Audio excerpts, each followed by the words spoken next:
Bonjour, soyez le bienvenu dans notre émission Rendez-vous avec la BD franco-belge, cette émission brésilienne qui parle de la bande dessinée européenne. Et aujourd'hui, je vais vous parler de ma passion pour Tintin. Ce personnage fantastique, merveilleux, mon héros préféré, qui a été créé en 1929 par le dessinateur belge Hergé, commandé par l'abbé Norbert Wallace pour les petits 20e, supplément du journal belge Le 20e siècle. Tintin n'a pas besoin d'être présenté, il est synonyme d'aventure. À mon avis, je sais que ce point de vue est partagé par beaucoup. Tintin a été l'une des principales influences pour Indiana Jones.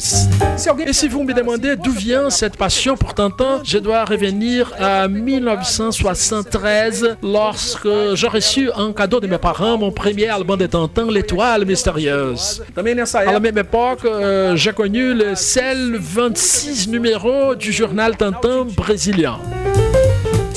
Tintin est un gars qui parcourt le monde et visite les endroits les plus exotiques, toujours entouré de références historiques et géographiques. Donc imaginez un enfant qui a lu Tintin et qui commence à apprendre des choses sur la planète, sur l'histoire et sur le monde.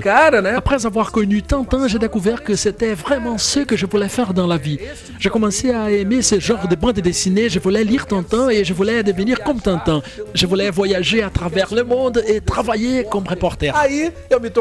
Au fin du compte, je suis devenu journaliste et j'ai beaucoup voyagé grâce à l'esprit d'aventure de Tintin.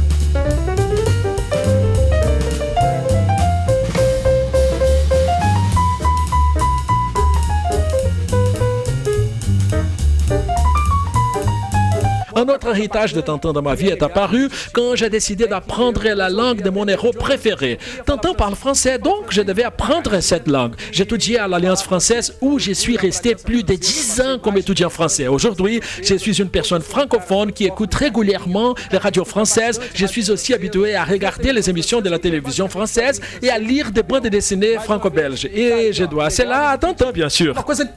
Une autre chose m'a toujours attiré vers les aventures de Tintin. C'est le trait simple du personnage. Le visage de Tintin, par exemple, est ovale, avec deux petits points représentant les yeux, avec un minuscule trait pour la bouche et un petit nez. Ceci est précisément l'esprit simple de la ligne claire. Et puis, il y a cet aspect de couleur en aplat et sans ombre. Donc, ce look clean de Tintin était un des tels qui m'attirait vers lui. Et au fil du temps, avec beaucoup de difficultés, j'ai réussi à réunir quelques objets liés à Tintin en tenant compte du fait qu'au Brésil, il est assez difficile de trouver des objets liés à l'univers de Tintin, outre les albums qui sont disponibles en librairie. En voyageant, j'ai acheté des figurines. J'ai des livres sur Tintin et quelques éditions spéciales, mais il y a d'autres personnages qu'on ne peut pas oublier dans l'univers de Tintin, comme par exemple l'ivrogne et capitaine Haddock, les drôles de détectives Dupont et Dupont et le professeur Tournesol, un inventaire de génie sourd.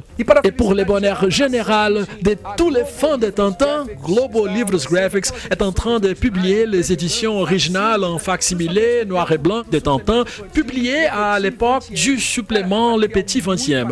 Ce sont des BD différentes par rapport à celles qui sont disponibles actuellement en librairie. Il y a 3 livres en couverture cartonnée au prix de 59,90 reais avec la traduction de l'ami Enrico Assis. Et par hasard, j'avais cette collection en plusieurs versions dans ma collection, y compris les coffrets Tintin noir sur blanc.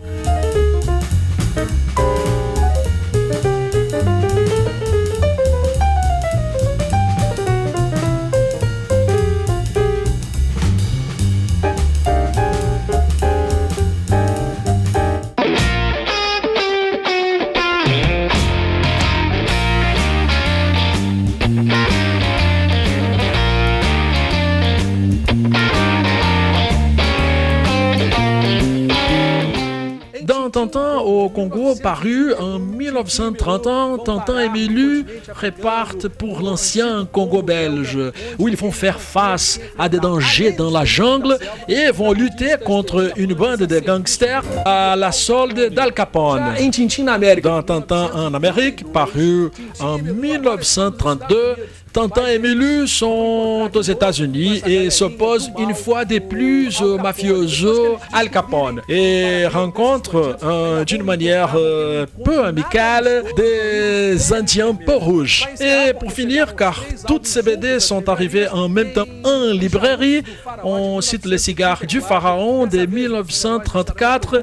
Tintin recherche le tombeau d'un ancien pharaon et se trouve impliqué par hasard dans un trafic de stupéfiants. Nacional de traficantes, todas essas maravilhas. Toutes ces merveilles en BD qui ne sont jamais parues au Brésil sont maintenant disponibles dans les meilleures librairies et magasins spécialisés. E lojas especializadas. Merci de nous avoir suivis. On se retrouve bientôt. E até a próxima.